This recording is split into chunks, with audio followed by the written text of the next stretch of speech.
There is a certain invisible thread that connects man with his supply. It is not woven of gold or silver, nor of the paper you call currency, but of thought, word, and faith. Many people chase money as if it were a fugitive, frightened creature. Yet in truth, money is but a faithful servant, awaiting your command. Your words are your wand, and what you say to money is what money becomes to you. When you speak of lack, you send your servant away with empty hands. When you speak of abundance, you bid him return with treasures. Most men treat money as an inanimate object, cold, lifeless, without intelligence. But all things in this universe are charged with vibration. Even gold listens, paper responds, and the very air is alive with your spoken word. You cannot command what you secretly despise. Many people curse money in one breath and pray for it in the next. They say, "It never stays with me," or, "I can't afford that," and wonder why the invisible river of supply runs dry. The subconscious is a faithful mirror. It reflects back what you impress upon it. Speak to money as you would to a trusted friend. Greet it with gratitude when it comes, and bid it go forth joyfully when you spend, knowing it will return multiplied. Every coin and note is a messenger. If you tell it, "You never last," it will obey. If you say, "You are always increasing and bringing more of your friends," it will hasten to fulfill your decree. Just as one would not scold a loyal servant for carrying out a task, so must you not scold your supply for the form it takes or the speed with which it comes. Praise it, bless it, and you will find it answering you in kind. Imagine money as a willing and devoted companion. When you awaken in the morning, you might say, "Good morning, faithful friend. Thank you for always flowing to me in perfect ways." When you see it in your purse, say, "You are happy to be with me, and I am happy to be with you. You are multiplying even now." And when it leaves your hands, bless it on its way, go forth and do good, and return with your increase. To speak thus is not folly, it is law. The same divine intelligence that moves the planets listens to your word. Money is but one of its servants. Treat it with the courtesy you would extend to any guest you wish to remain. Never speak to it in tones of fear or resentment, for it will take its cue from you and behave accordingly. If you would change your conditions, begin with your conversation. Speak to your money as if it were alive, because in the realm of the unseen it is. Your word is the wand that stirs it into action, summons it from unexpected places, and keeps it joyfully in your company. Every word you speak is a seed you plant in the fertile soil of the subconscious mind, and each seed will grow according to its nature. If you plant seeds of lack, you will harvest scarcity. If you plant seeds of abundance, your life will blossom with prosperity. Most people speak carelessly about money, not realizing that their very conversation determines what they experience. When someone says, "I'm broke," they have issued a command to the unseen forces that govern their affairs, and these forces will faithfully produce conditions to match those words. The universe does not discriminate between jest and earnestness. The subconscious mind receives all words as truth. Consider the child who is told repeatedly, "We can't afford it," or "Money doesn't grow on trees." These statements, impressed over and over, become the child's inner law, and in adulthood, he will unconsciously recreate those same limitations. The mind is a builder, and words are the blueprints. When you speak of lack, you are handing the architect of your life a design for poverty. When you speak of wealth and sufficiency, you provide the plan for prosperity. It is not enough to think well of money in private moments and then speak poorly of it in daily conversation. Speech is the audible form of thought, and every spoken word carries vibration. These vibrations go forth, attracting conditions, people, and opportunities that match their tone. This is why some people seem to be endlessly fortunate. They speak the language of abundance naturally, without contradiction, so the law can work unopposed. Others speak abundance in one breath and cancel it in the next with worry, complaint, or self-deprecating humor. The spoken word not only affects the mind of the speaker, but also influences those who hear it. Words create atmosphere. When you speak prosperity, You lift the mental climate around you, making it fertile ground for opportunities. When you speak of failure or limitation, you lower that climate, and even those around you may begin to feel the chill of discouragement. Many people have never been taught that every casual remark about money is a decree. A sigh of, "I can't afford it," is as much a command as a strong affirmation of wealth. It's just working in the opposite direction. Your relationship with money begins in your inner world, but is maintained through your outer expressions. The law of prosperity responds to your belief, and belief is most clearly revealed by what you say when you are not trying to be positive. If, without thinking, you say, "I never have enough," it means that somewhere in your inner pattern you have accepted insufficiency as truth. To shift your financial reality, you must train your tongue as much as your mind. Speaking abundance is not pretending, it is declaring the reality you are aligning yourself with, even before you see it manifest. You might say, "But I am only describing my present condition." Yet the law works forward, not backward. The present condition is but the harvest of past words and beliefs. To create a new condition, you must plant new seeds. When you speak, "Money is always coming to me in perfect ways," you are not lying, you are instructing the unseen channels to open. When you say, "I can always afford what I need," you are shifting the blueprint from limitation to supply. The words may feel strange at first, as if you are contradicting reality, but in truth you are speaking to a higher reality. The reality that shapes the future. Think of the times you have spoken in fear about bills, debts, or expenses, and remember how such conversations left you feeling heavier, more restricted, and more anxious. Now imagine the opposite, speaking in terms of freedom, supply, and sufficiency. The very act of saying, "I always have more than enough," causes a lightness in the mind, an openness in the heart. That shift is not mere emotion. It is a change in vibration, and vibration is the language the universe responds to. To harness this principle, it is important to become conscious of your habitual speech. Notice the phrases you repeat about money, especially in casual talk. Do you declare that things are too expensive, or that you are barely getting by? These phrases, no matter how small, are like constant drops of water wearing away the stone of your prosperity. Replace them deliberately. Instead of "too expensive," say, "That's worth the investment." Instead of "barely getting by," say, "I am increasing in wealth every day." Each substitution plants a new seed, and over time the harvest will reveal the change. This practice is not about ignoring difficulties, but about refusing to anchor them in place with your words. Even in moments where the outer evidence is scarce, your words can summon unseen help. Money responds to the vibration of certainty and gratitude, not desperation. When you say, "I am rich in opportunity, and money flows to me easily," you create an energetic invitation. Opportunities may appear, people may come with offers, and unexpected channels may open, all because your words set the tone. Those who have mastered this art speak of wealth as naturally as they breathe. They do not plead with money to come. They command it gently through confident speech.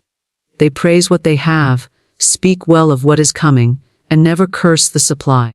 Their words are not random, they are purposeful, chosen to align with the law of increase. Over time, this steady speech creates a steady flow, and what once seemed like chance becomes a predictable result. Money to most people is an object, a piece of paper, a coin, a number on a screen. Yet the truth is that everything in the universe, even what seems lifeless, is alive with vibration and responsive to the energy you give it. When you begin to treat money as if it were a loyal, living companion rather than a cold object, you step into a different relationship with it, one where mutual respect and appreciation replace fear and distrust. A loyal companion is welcomed warmly, spoken to kindly, and trusted without suspicion. When you regard money in the same way, you invite it to stay, to grow, and to serve you faithfully. Consider the way you would treat a dear friend who has stood by you for years. You would not constantly tell them they are unreliable. You would not accuse them of abandoning you, and you would not speak ill of them to others. Yet many people speak to money in exactly that way. They say, "It never sticks around," or "It runs away as soon as I get it," as if money were a faithless partner. Such words carry the energy of rejection, and anything treated as unwanted will not linger. If you believed money were a true companion, you would speak words of welcome. "I am so glad you are here. I love having you around. You are safe and appreciated with me." A loyal companion also enjoys being included in your plans. If you were to plan a trip or an event, you would consider your friend's comfort, their role, and their enjoyment. Treat money the same way. When you plan your finances, include money in the vision as an active participant, not a burden. Instead of thinking, "I can't spend this because it will be gone," you might think, "When I spend this, it goes out joyfully to make room for more to come." Just as a friend might leave your home to complete a task for you and then return, money leaves your possession to circulate in the world, doing its work before it finds its way back multiplied.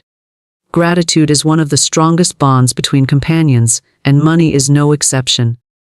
A friend who is constantly unappreciated will eventually drift away, but one who is thanked and valued will draw nearer. When money comes into your life, whether a large sum or a small coin, pause to acknowledge it. Thank it for arriving, for being a part of your experience, for what it allows you to do. This creates a warmth in the relationship that goes beyond calculation. Money, like a loyal friend, senses when it is valued and responds by finding ways to be in your presence more often. Another mark of a loyal relationship is trust. Imagine a friend who offers to help you, yet you doubt their ability at every turn, questioning whether they can deliver on their promises. Over time, that doubt would strain the bond. Money behaves similarly. If you constantly worry that it will not come, that it will leave too soon, or that there will not be enough, you are sending a signal of mistrust. A loyal friend, when trusted, often exceeds expectations. So too does money when you hold it in the light of confidence. Trust that money knows how to return to you, that it has many roots you cannot yet see, and that its loyalty is strengthened when you treat it as steadfast rather than elusive. How you speak about money when it is not present is equally important. A true friend does not appreciate being criticized behind their back. If, when money is low, you tell others that it is always letting you down, you are speaking against the very companion you wish to draw near. In a relationship, words of faith and affirmation are like nourishment, while words of complaint are like poison. Speaking of money in a way that honors its role, no matter how much is currently visible, keeps the bond strong. You might say to yourself and others, "Money and I have a harmonious relationship. It always shows up when I need it," or "It enjoys being with me." Treating money as a loyal companion also involves generosity. A friend enjoys being introduced to new people, taken on adventures and included in acts of kindness. When you use money to bless others, to bring joy, or to create something beautiful, you are allowing it to share in experiences that expand its influence. Money that is hoarded in fear becomes stagnant, like a friend kept locked in a room. But money that is allowed to move with love returns with new stories, new energy, and new opportunities. If you picture money as a friend walking beside you, you begin to notice the subtle ways your attitude shapes the journey.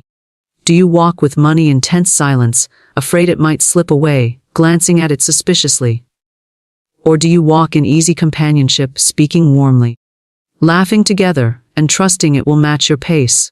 This shift in perception transforms not only your emotional state, but also your practical experience.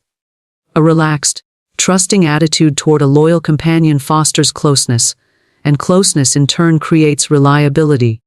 Even the physical care of money mirrors the treatment of a valued friend. Crumpling bills, tossing coins carelessly, or letting financial records become disorganized sends a signal of disregard. In contrast, handling money with respect, keeping it orderly, counting it with appreciation, placing it in a clean wallet or space, reinforces the message that you value its presence.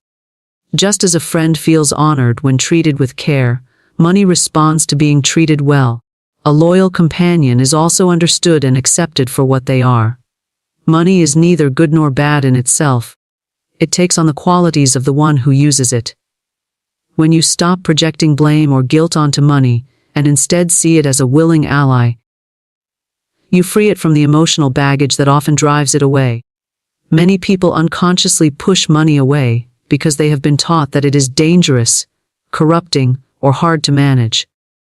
But if you saw money as a trusted friend who wants to help you fulfill your purpose, you would invite it freely and joyfully into your life, knowing it will serve your highest intentions.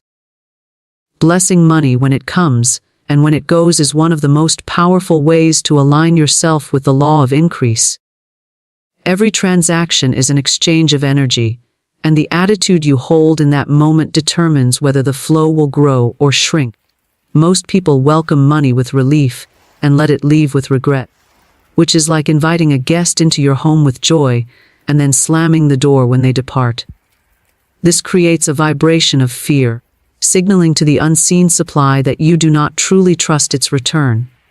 When you bless money in both directions, you affirm that it is part of an ongoing cycle and that its coming and going are equally good.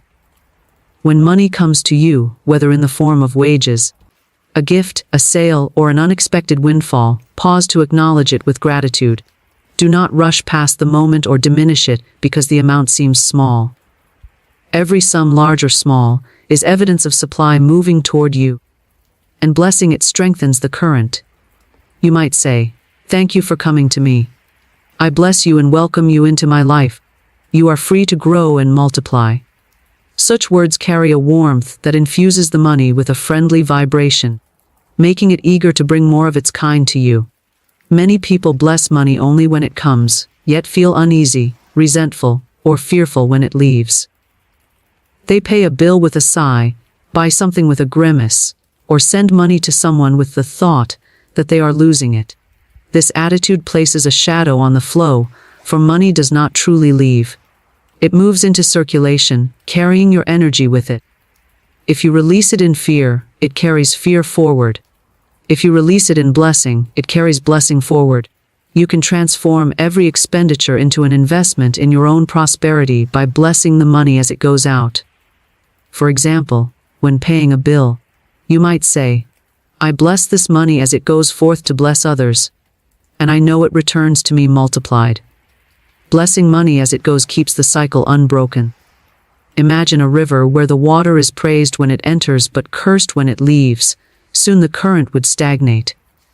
The same is true for financial flow. A healthy relationship with supply honors both the inflow and the outflow, knowing they are part of the same movement.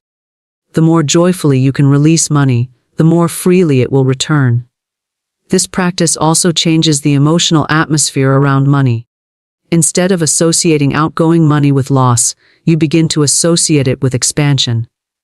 Paying for something becomes an act of contribution, a way of sending good into the world.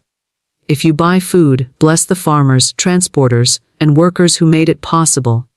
If you pay for a service, bless the person who provided it and the benefit you receive. When you infuse each transaction with appreciation, you transform it into a spiritual act. The money you send out carries that energy forward, and like attracts like. It will return to you in kind. Blessing money in both directions builds trust in the law of supply. You no longer see money as a rare guest who visits unpredictably, but as a faithful traveler who moves in and out of your life, always returning with gifts from afar. Each time you bless it as it leaves, you are essentially giving it a mission to bless others and to bring back more of its friends. Over time, you will notice that your financial life feels lighter, freer, and more abundant because you have removed the resistance that once blocked the flow. It is also important to bless money even before it arrives. If you are expecting a payment, a gift, or a sale, bless it in advance. Say, "I bless the money on its way to me, and I know it comes with ease and joy." This anticipatory blessing creates a magnetic pull, preparing the way for the transaction to unfold smoothly. When it arrives, bless it again for fulfilling its journey. Then, when it departs for its next task, bless it yet again. In this way, you create a constant atmosphere of blessing around money, and that atmosphere becomes your new normal. For many, the greatest shift comes when they begin blessing money that leaves in the form of debt payments or taxes. These are often accompanied by resentment, yet they can be transformed into powerful affirmations of wealth. When you pay a debt, bless the opportunity to release it and the freedom it brings. When you pay taxes, bless the contribution to shared services and the evidence that you have earned enough to be taxed. This reframing turns what once felt like loss into an expression of gratitude and strength. The key is consistency. Blessing money once or twice will feel pleasant, but making it a habit rewires your relationship with money entirely. Over time, you will find that you naturally feel grateful in both directions without forcing the feeling. This is when the flow truly opens, when blessing money is as natural as breathing. Your financial life becomes a harmonious cycle, where giving and receiving are equally joyful, and where every movement of money affirms the abundance that is always present. Speaking lack or resentment toward money is like pouring sand into the gears of your own prosperity. Every word you utter carries the seed of creation, and when that seed is saturated with the energy of complaint, criticism, or fear, it produces a harvest in kind. People often wonder why their finances never improve, yet their everyday conversation is filled with statements that affirm shortage and unworthiness. I can't afford that. Money is so hard to come by. It never stays with me.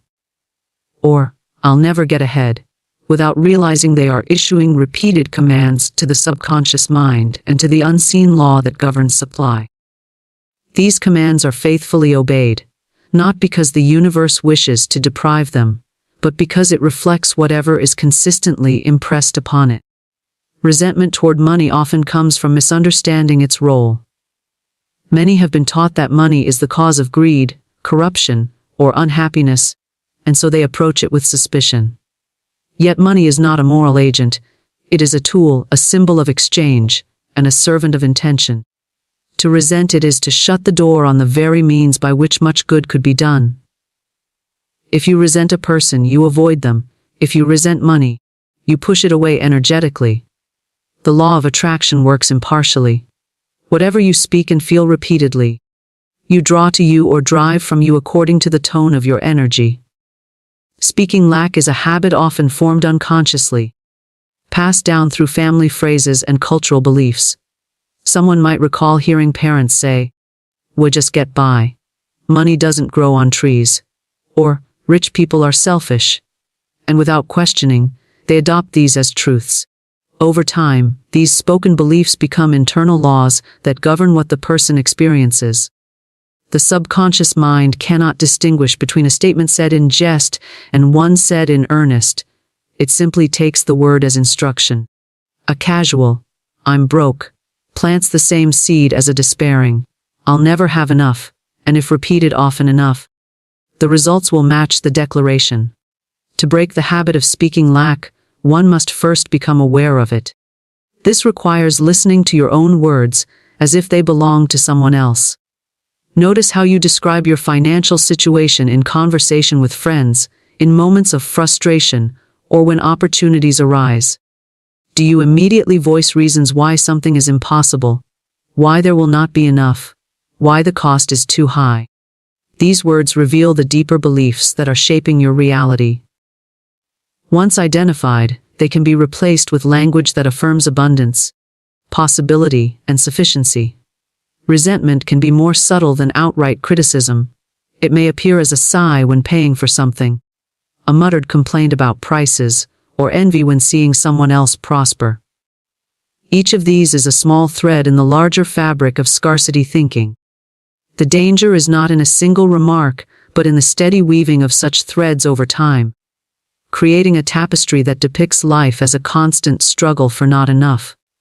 If that is the image held in speech and thought, the law will faithfully reproduce it in experience.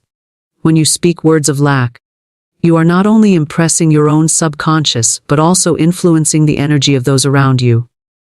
Words carry vibration beyond the self. In a household where financial conversations are dominated by complaint and fear, every member begins to tune their energy to that frequency. This collective vibration then draws experiences that confirm the spoken words, creating a cycle that appears inescapable to those within it. Changing the language breaks the cycle. The shift begins by refusing to speak of limitation as if it were fact, even when the outer evidence seems to demand it. This is not denial of reality, but an intentional choice to speak from the truth of abundance rather than the appearance of lack. For example, instead of saying, "I can't afford that," one might say, "That is not in my current plan, but I know the means will appear when it is right." Instead of saying, "Money is so hard to come by," one might say, "Money flows to me in the perfect way and at the perfect time." These statements keep the door open to possibility and prevent the subconscious from locking into a pattern of shortage. It is equally important to cleanse the emotional tone of resentment from your speech. When you see others prosper, speak blessings over them rather than envy. Say, "Their success shows me what is possible for me as well," or, "I am glad to see abundance flowing so freely." This not only shifts your own vibration, but also signals to the law that you are in harmony with prosperity, wherever it appears. Resentment creates division, blessing creates unity, and unity with the energy of abundance allows it to flow toward you without resistance. Many find that the habit of speaking lack or resentment is so ingrained that it emerges before they even notice it. In such cases, immediate correction is key. The moment a limiting statement leaves your mouth, follow it with a deliberate reversal. If you say, "I never have enough money," quickly add, "But I know that is changing now. Money is beginning to flow to me in greater and greater ways." This consistent correction gradually trains the mind and softens the old patterns until they fade entirely. It is also valuable to adopt a discipline of gratitude in your speech, especially in situations where you once would have complained. Instead of grumbling about a bill, give thanks for the service or product it represents. Instead of lamenting a price increase, affirm that there is always enough to meet your needs. By infusing your words with gratitude, you replace the vibration of resentment with one of welcome, and what you welcome is eager to remain in your life. When you understand that every word is a seed, and every seed produces after its kind, you become more watchful of what you plant. Speaking lack plants lack. Speaking resentment plants more reasons to resent. But when your words are chosen with the intention of affirming abundance, generosity, and trust, you plant a garden from which only prosperity can grow. This is not about pretending to feel what you do not, but about directing your speech in a way that shapes your emotions toward a higher truth. Over time, your words and feelings align, and the reality you once strained to believe becomes the reality you live without effort. Commanding abundance with gratitude and faith is the practice of speaking to your supply as if it were already present, treating it with the warmth of a trusted friend and the certainty of an expected guest. It is not enough to hope for money vaguely or to wish for wealth, while secretly doubting its arrival. The creative law responds to the firmness of your word, and that firmness is rooted in faith. Faith is the invisible bridge between your spoken decree and its physical manifestation, and gratitude is the golden thread that holds the bridge together. When you command abundance, you are not begging, pleading, or bargaining. You are declaring the truth of your supply with authority and joy, knowing the law must fulfill it. Faith in this sense is not blind. It is the knowledge that abundance is your natural state, that supply is already prepared for you, and that your word sets it in motion. When you speak from faith, you speak with the tone of one giving instructions to a loyal servant, certain they will be carried out. There is no desperation in your voice, no worry about how the task will be done. Only the clear command, supported by the belief that it is already accomplished in the unseen. This is why your words must be specific enough to carry conviction, but free of grasping or strain. Money flows to me in perfect ways now. Carries more power than, I wish I had money.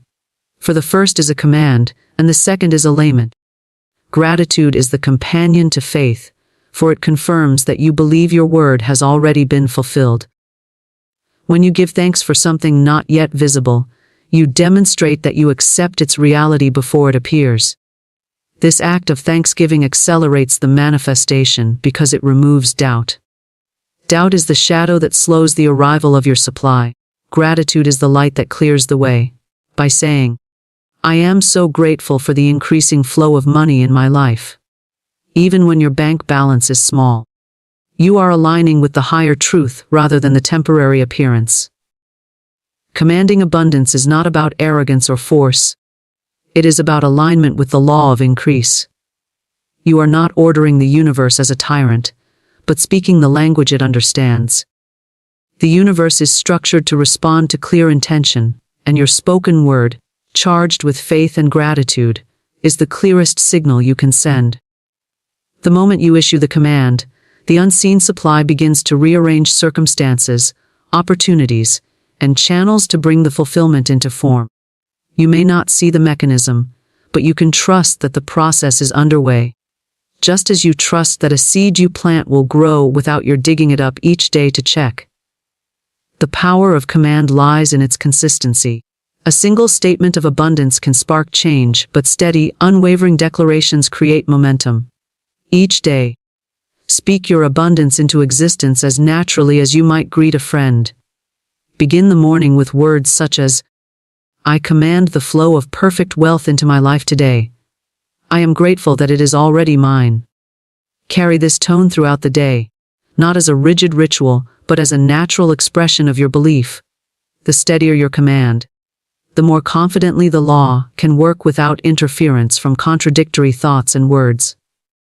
When you speak your command, visualize the feeling of the abundance as if it were already surrounding you. See yourself using the money, enjoying the freedom it brings, contributing to others, and living without financial strain. Allow gratitude to rise naturally from that vision, and let your words carry that feeling. Words without emotion are hollow, but words infused with gratitude and faith vibrate with life. The law responds to the vibration as much as to the content of the words, so speak with warmth, conviction, and the quiet assurance that you are heard. Commanding abundance also means commanding your own inner state. You cannot declare wealth in one moment and then dwell on fear of lack in the next without diluting your command. This does not mean ignoring challenges, but meeting them with the same steady faith. This situation is only temporary. My supply is already here and increasing. By maintaining the tone of command, you prevent external appearances from swaying your belief, and you keep the channel open for the supply to reach you. Another important element is to issue your command without attachment to the specific channel through which abundance will arrive. Faith does not dictate the path, it trusts the law to choose the perfect one. You may imagine possible ways your wealth could come, but you must remain open to the unexpected. Often, the supply arrives through avenues you could not have planned, and by leaving room for the law to operate freely, you allow it to bring you more than you could have imagined. Gratitude plays a vital role here, for it welcomes every form the abundance takes, knowing it is all part of the same flow. Your command can also extend beyond personal needs. When you speak abundance for others, you reinforce your own connection to supply. Saying, I command prosperity for all who cross my path. I am grateful for their increasing wealth and happiness, creates a larger field of abundance, in which you also live. The law of circulation ensures that what you send forth returns to you, and commanding abundance for others with genuine gratitude and faith multiplies the flow in your own life. This practice turns your words into instruments of creation. Every time you speak with faith, you are building an unseen structure that will eventually manifest in the visible. Every time you give thanks before seeing the result, you are adding strength to that structure. The more often you do it, the more natural it becomes, until speaking abundance feels as normal as breathing. The law responds faithfully to this combination of command, gratitude, and faith, for they together form a vibration that cannot be denied.